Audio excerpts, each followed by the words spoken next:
Números capítulo 7. No dia em que Moisés acabou de armar a tenda sagrada, ele a ungiu e a dedicou ao serviço de Deus junto com todos os objetos da tenda e do altar. Então o chefe dos grupos de famílias, que eram os líderes das tribos do povo de Israel, os mesmos homens que estavam cuidando da contagem do povo, trouxeram suas ofertas a Deus, o Senhor. Isto é, 6 carroças cobertas e 12 bois. Cada um dos 2 chefes ofereceram uma carroça, e cada um deles um boi, e puseram tudo na frente da tenda. O Senhor Deus disse a Moisés: receba as carroças e os bois a fim de serem usados para o serviço da tenda, e dê essas ofertas aos levitas, a cada um de acordo com o serviço que faz. Então Moisés deu aos levitas as carroças e os bois. Aos descendentes de Gerson ele deu 2 carroças e 4 bois, de acordo com o serviço que faziam. Aos descendentes de Merari, também de acordo com o serviço deles, Moisés deu 4 carroças e 8 bois. Esse serviço era dirigido por Itamar, filho do sacerdote Arão. Porém Moisés não deu aos descendentes de Coate nem carroças nem bois, pois os objetos sagrados de que eles cuidavam tinham de ser carregados nos ombros.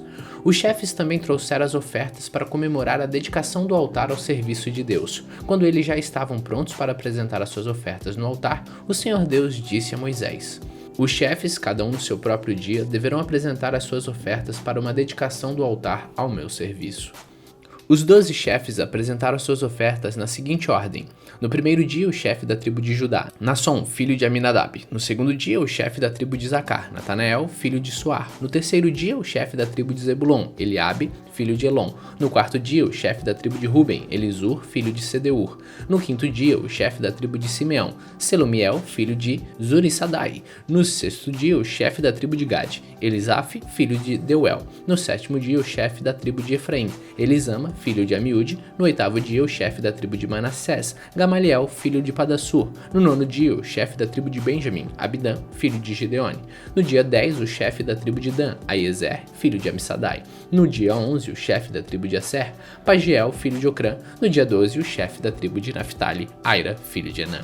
As ofertas que cada um trouxe eram iguais, uma bandeja de prata pesando 1,5 kg e uma bacia de prata pesando 800 gramas. Segundo a tabela oficial, a bandeja e a bacia estavam cheias de farinha de trigo misturada com azeite para oferta de cereais. Um prato de ouro pesando 115 gramas, cheio de incenso, um touro novo e um carneirinho de 1 ano para serem completamente queimados. Um bode como oferta para tirar os pecados e como oferta de paz, 2 bois, 5 carneiros, 5 bodes e 5 carneirinhos de 1 ano. O total de todas as ofertas feitas pelos chefes do povo de Israel para a cerimônia da dedicação do altar ao serviço de Deus foi o seguinte: 12 bandejas de prata e 12 bacias de prata num peso total de 27,5 kg. 12 pratos de ouro pesando 1 kg, 380 gramas. Os pratos estavam cheios de incenso. Como ofertas a serem completamente queimadas, 12 touros novos, 12 carneiros e 12 carneirinhos de 1 ano, junto com as ofertas de cereais que acompanhavam essas ofertas. Como oferta para tirar pecados, 12 bodes. E como ofertas de paz, 24 bois, 60 carneiros, 60 bodes e 60 carneirinhos de 1 ano. Quando Moisés entrou na tenda sagrada para falar com o Senhor, ouviu a voz de Deus falando com ele de cima da tampa da arca da aliança, no meio dos 2 querubins. Era assim que Deus falava com Moisés.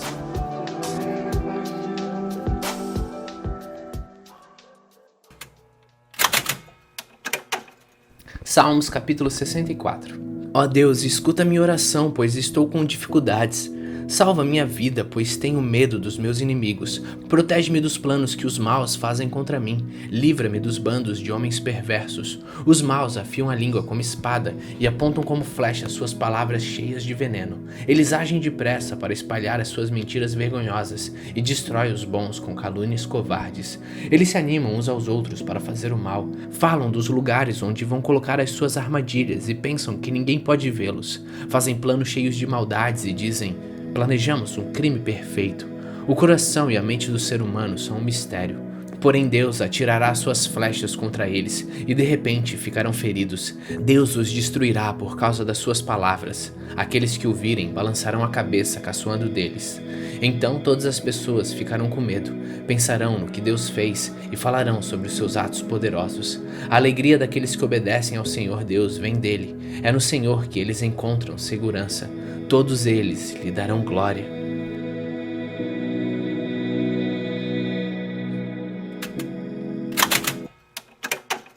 João capítulo 5. Depois disso, houve uma festa dos judeus e Jesus foi até Jerusalém.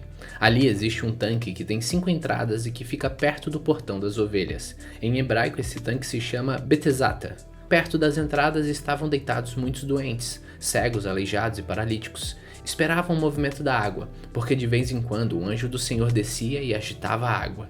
O primeiro doente que entrava no tanque depois disso sarava de qualquer doença. Entre eles havia um homem que era doente fazia 38 anos. Jesus viu o homem deitado e, sabendo que fazia todo esse tempo que ele era doente, perguntou: "Você quer ficar curado?"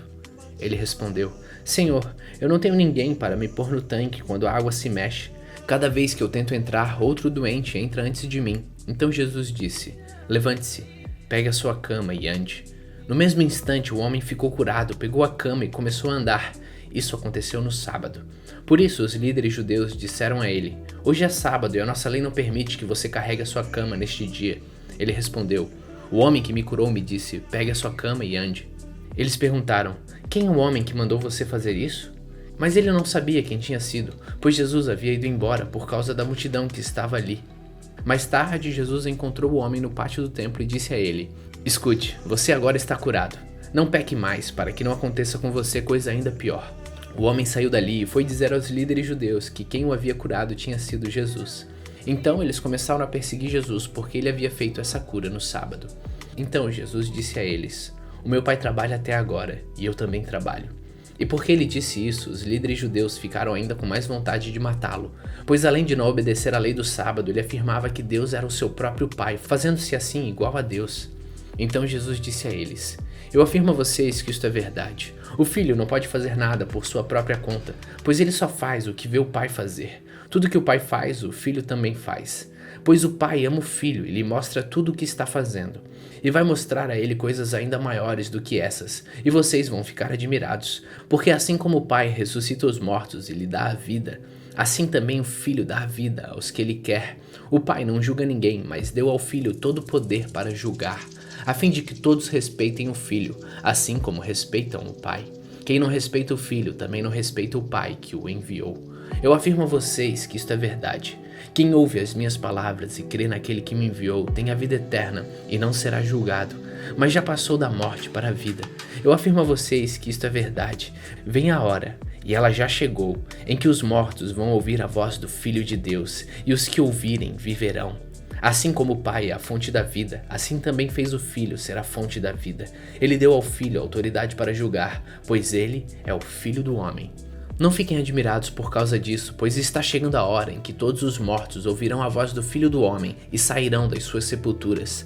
Aqueles que fizerem o bem vão ressuscitar e viver, e aqueles que fizerem o mal vão ressuscitar e ser condenados. Jesus continuou a falar a eles, ele disse: "Eu não posso fazer nada por minha própria conta, mas julgo de acordo com o que o meu Pai me diz. O meu julgamento é justo, porque não procuro fazer a minha própria vontade, mas a vontade daquele que me enviou. Se eu dou testemunho a favor de mim mesmo, então o que digo não tem valor, mas existe outro que testemunha a meu favor, e eu sei que o que ele diz a respeito de mim é verdade. Vocês mandaram fazer perguntas a João e o testemunho que ele deu é verdadeiro. Eu não preciso que ninguém dê testemunho a meu favor, mas digo essas coisas para que vocês sejam salvos. João era como uma lamparina que estava acesa e brilhava, e por algum tempo vocês se alegraram com a luz dele. Mas eu tenho um testemunho a meu favor, ainda mais forte do que o que João deu. São as coisas que eu faço, as quais o meu Pai me mandou fazer. Elas dão testemunho a favor de mim e provam que o Pai me enviou. Também o Pai que me enviou testemunha a meu favor. Vocês nunca ouviram a voz dele, nem viram o seu rosto. As palavras dele não estão no coração de vocês, porque vocês não creem naquele que ele enviou. Vocês estudam as Escrituras Sagradas, porque pensam que vão encontrar nelas a vida eterna. E são elas as mesmas que dão testemunho a meu favor. Mas vocês não querem vir para mim, a fim de ter vida. Eu não procuro ser elogiado pelas pessoas. Quanto a vocês, eu os conheço e sei que não amam a Deus com sinceridade. Eu vim com a autoridade do meu Pai, e vocês não me recebem. Quando alguém vem com a sua própria autoridade, esses vocês recebem. Como é que vocês podem crer, se aceitam ser elogiados pelos outros, e não tentam conseguir os elogios que somente o único Deus pode dar? Não pensem que sou eu que vou acusá-los diante do Pai. Quem vai acusá-los é Moisés, que é aquele em quem vocês confiam. Se vocês acreditam em Moisés, acreditariam também em mim, pois ele escreveu a meu respeito. Mas se vocês não acreditam no que ele escreveu, como vão acreditar no que eu digo?